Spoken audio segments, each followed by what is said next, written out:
overnights too. Heaven help them. So now there's a nurse practitioner and another practitioner working in the ER on nights, and they're super packed. And like she said, figuring out who's dying and who's not sometimes is very difficult. That's why I didn't want to call judgment. I haven't worked in the ER, but like, you have someone sitting, literally sitting, waiting to be seen. When he came in, he wasn't in that condition, but we all know that sepsis is something that can progress rather rapidly if untreated. Literally, they could have given this kid an IV and some antibiotics while they did some tests to figure out why he was septic. Ran some labs. But hey, I don't know. This is crazy. Another ER says that's how ours is overnight. One doc and one APP. Half the time it's fine, and then sometimes it's awful and dangerous feeling if shit starts hitting the fan. Yeah, like it's all great like when nothing's going on, right? You're having a quiet night.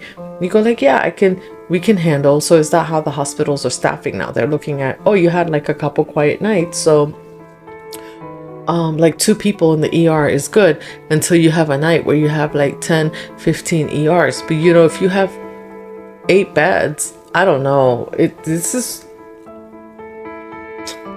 so sad.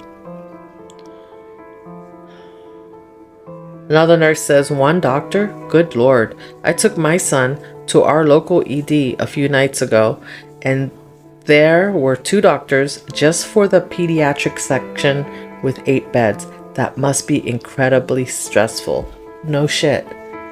One doctor for the whole emergency room, and you got pediatrics, you got geriatrics, you got like your regular adult patients walking in. If you have an accident, whew, you have an MVA, like a motor vehicle accident or something like that, then it's crazy. Like if you have a motor vehicle accident and you have someone sitting that comes in that you have to stabilize, right?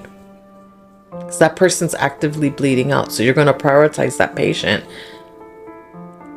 But the kid that's sitting there, that's in pain, dying of sepsis, so that's the thing, like you can't see it, but the other patient who's had a motor vehicle accident and may be bleeding out and need to be stabilized may require the care of those 2 practitioners in the ER who's tending to everybody else. I mean, it is an emergency room. You could have more than one critical patient in the ER. I don't get it. I don't know how you